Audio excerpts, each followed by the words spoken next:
Next step हमारे पास है वो है फिफ्थ, हमारे पास sale of an asset for immediate payment on 30 May 2015 goods for 400 pound sold to Daley and payment receive with the debit card immediately.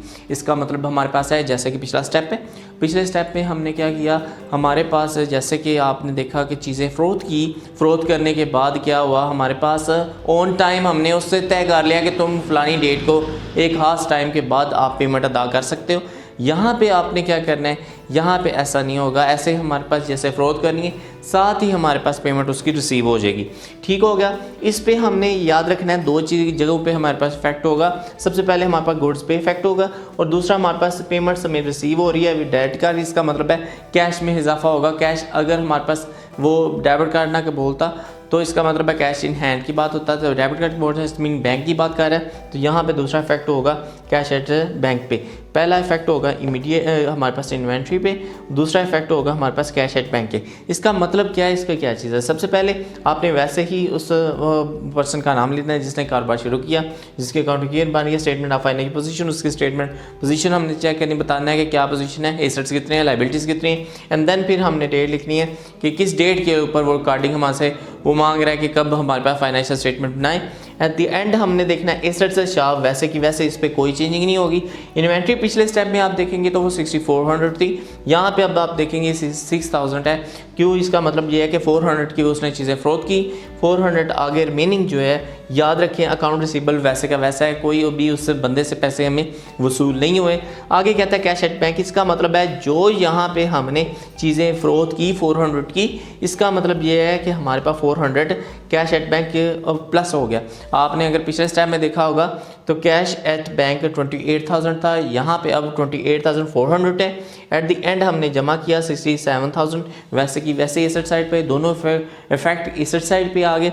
Account payable liability में कोई फ़र्क नहीं, वैसे चीज़ है वैसे ही हमने लेस करके लिखना है, 60,000 आ गया। एट द एंड हमारे पास लास्ट पे कैपिटल बराबर हमारे पास नेट एसेट्स के बराबर आ जाएगी। दोबारा से हम पढ़ते हैं, कहता है statement of sale of an asset for immediate payment. इसका मतलब ये है कि अगर हम एसेट फ़रोख्त कर रहे हैं तो उसकी पेमेंट जिस वक्त इमीडिएटली फौरी तौर पे मिलेगी, उसकी कैसे एडजस्टमेंट बनेगी। अगर हमारे पास अकाउंटिंग यूनियन पूछ रहा है और वो पूछ रहा है कि रिपोर्टेड फॉर्म में बताएं फाइनेंशियल स्टेटमेंट, बताएं कि स्टेटमेंट ऑफ फाइनेंशियल पोजीशन में कैसी एंट्री होगी, तो वो हम ये प्रोसीजर फॉलो करेंगे। सबसे पहले उस बंदे का नाम लिखेंगे, फिर statement of financial position as on जो भी हो, डेट बताए, assets shop and inventory, account receivable जैसे एसेट होंगे। यहाँ पे हमारे पास इन्वेंट्री में स्टॉक में हमारे पास मौजूद है, उसमें कमी करनी है 64,000 माइनस 400 एंड देन हमारे पास 6,000 रह जाएगा। देन फिर हमारे पास अगला स्टेप जो होगा वो पैसे जिस जगह पे आए कैश एट बैंक वो हम प्लस करेंगे। दोनों इफेक्ट हमारे एसेट साइड पे होंगे, लायबिलिटी साइड पे कोई फ़र्क नहीं पड़ेगा, कैपिटल साइड पे कोई फ़र्क नहीं पड़ेगा, बाकी सारे स्टेप वही हैं।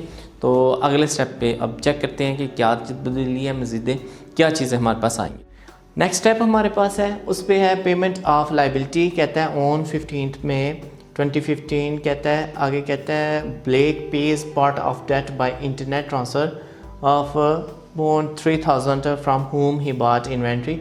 जिस बंदे से हमारे पास डी स्मिथ, आगे आप पहली वीडियोस देखें तो डी स्मिथ से उसने इन्वेंट्री उधार पे खरीदी थी, तो उसकी वो बात कर रहा है। कहता है कि जी उससे उसने खरीदा तो उसकी पेमेंट वो कर रहा है 3,000 पाउंड उसको भिजवा रहा है, ठीक है, इंटरनेट ट्रांसफ़र से। इसका मतलब ये है कि भाई बैंक से जो ऑनलाइन पेमेंट वो करके तो देन वो अपने डेट में थोड़ी सी कमी कर रहा है।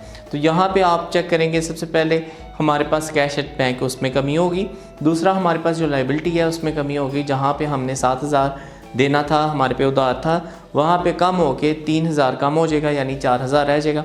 और जितनी बैंक में पेमेंट्स हमारे पास जितनी रकम थी, पेमेंट हमारी उधर से हो रही है तो उतनी रकम हमारे पास कम होगी, बाकी किसी चीज़ पे कोई फ़र्क नहीं पड़ेगा। जैसे कि एक शॉप वैसे का वैसे लिखा हुआ है, इन्वेंट्री वैसे के वैसे जैसे स्टेप हमारे पिछले में था, अकाउंट रिसीवेबल जैसे पिछले से पिछले स्टेप में था, और उसके बाद कैश एट बैंक जैसे स्टार्टिंग में था वैसी रकम नहीं होगी। क्यों? क्योंकि यहाँ पे अब इधर से हम ट्रांसफ़र करने लगे हैं। जैसे हमारे पिछले स्टेप में हमारे पास 28,400 था, यहाँ पे अब 3,000 माइनस करने के बाद 400 रह जाएगा जिसमें हमारे पास रिमेनिंग रकम होगी।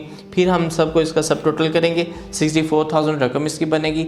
लाइबिलिटीज़ अब याद रखें दूसरा फैक्ट, यहाँ पे पहला इफेक्ट होगा इसमें कमी क्या होगी, दूसरा इफेक्ट होगा हमारे पास अकाउंट पेएबल में जितनी हमारे पास जिम्मेदारी है वो मज़ीद कम होगी, यानी जहाँ हमने 7,000 देना था वहाँ पे हमने सिर्फ और सिर्फ 4,000 देना है। बाकी रिमेनिंग इसमें माइनस करने के बाद 60,000 दोबारा वो रह जाएगा।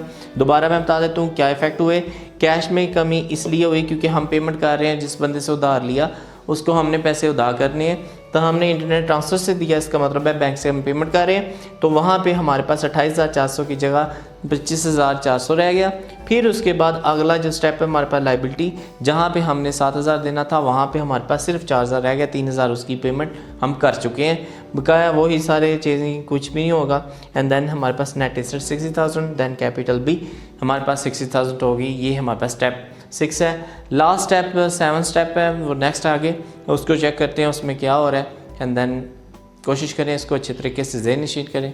नेक्स्ट स्टेप हमारे पास है, उस स्टेप हमारे पास लास्ट 7 है, जिस पे हमारे पास लास्ट केस जो कि एटलीस्ट आ सकता है आपको, वो हम पढ़ेंगे। उसमें क्या है कि पेमेंट रिसीव ऑन टाइम, इसका मतलब जो हमने उधार पे चीज़ें फ़रोख्त की थी, अकाउंट रिसीवेबल लिखा था, उस बंदे से हमें कभी पेमेंट जिस वक्त रिसीव हो तो उसकी क्या इफ़ेक्ट होंगे फाइनेंशियल पोजीशन पे, किस तरह हम अकाउंटिंग क्लियर में उसको डील करेंगे, कहाँ पे क्या इफेक्ट होगा, तो वो हम लास्ट पे बस पढ़ेंगे।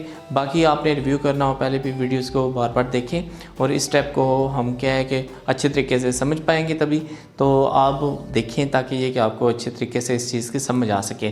तो कहता है जी ब्रोन्स, ठीक है, Brown who owes Blake 600 pounds make part payment of 200 pound on 31 May 2015। इसका मतलब ये है जी ब्रोन वो बंदा है जिसको हमने पेमेंट हमने उससे रिसीव करनी, हमने चीज़ें फ़रोख्त की थी, जिस पे उसने क्या है कि हमसे वादा किया था मैं कुछ अर्से बाद आपको पैसे 600 पाउंड दे दूंगा, लेकिन अब उसने क्या किया है, कुछ हद तक उसने पेमेंट की, वो कहता है 200 पाउंड उसने हमें अदा किए। तो इसके क्या इफेक्ट होंगे उसको देखेंगे। सबसे पहले हमने क्या करना है, बी ब्लैक लिखना है, स्टेटमेंट ऑफ फाइनेंशियल पोजीशन लिखना है एज एट 31 मई 2015, जैसे है वैसे ही हमने जिस तरह एक प्रोसीजर के साथ फरमामा बनाता है वैसे ही लिखते हैं। उसके बाद हमने देखना है एसेट में हमने शार्प एज इट इज़ लिखना है, इसमें कोई चेंजिंग नहीं करनी।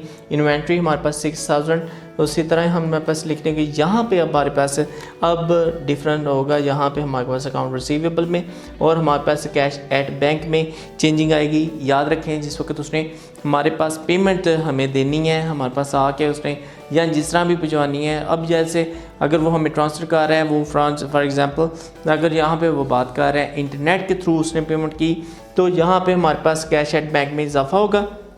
जहाँ पे हमारे पास पैसे पीछे रकम लिखी हुई थी 25,400 लिखी हुई थी, यहाँ पे हमारे पास कह लें कि 25,600 हो जाएगा, यानी 25,600 पाउंड आ जाएंगे। क्यों? क्योंकि 200 जो है वो इंक्रीज़ होंगे, यानी इजाफा होगा, हमारे पास बैंक में बैलेंस बढ़ेगा क्योंकि हम उससे पैसे वसूल कर रहे हैं। प्लस अकाउंट रिसीवेबल जहाँ पे हमने 600 उससे वसूल करना था, ये माइनस हो के उसकी क्या है कि अब हमारे पास अकाउंट में पैसे आगे मौजूद हो गए, उसका अकाउंट हमारे पास क्लोज़ होगा 200 से, तो पीछे रिमेनिंग 400 रह जाएगा।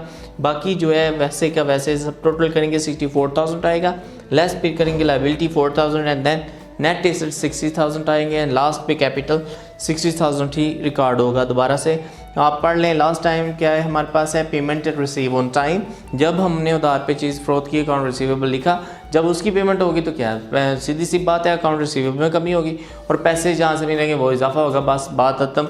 बाकी किसी चीज़ पे चेंजिंग कुछ भी नहीं होगा। जैसे कि उधार है अकाउंट रिसीवेबल में कमी होगी और हमारे पास पैसे में इजाफा होगा, कैश एट बैंक में बात खत्म, बाकी सारी चीज़ें वैसे की वैसे हैं। उम्मीद है इस टॉपिक को आपको अच्छे तरीके से समझ आई होगी। नेक्स्ट स्टेप में इंशाल्लाह ताला पूरे साइन के साथ आपको किस चीज़ में अगर प्लस माइनस होगा तो उसमें क्या क्या चेंजिंग है इंशाल्लाह ताला वो एक टेबल आपको दोनों आपको समझाऊंगा लास्ट पे इंशाल्लाह ताला, ताकि ये की उम्मीद है आपको ये चीज़ समझ आई होगी। बार बार देखें और अच्छे तरीके से इसको ज़हन नशीन करें। अपना बहुत ख्याल रखें। अल्लाह हाफिज़।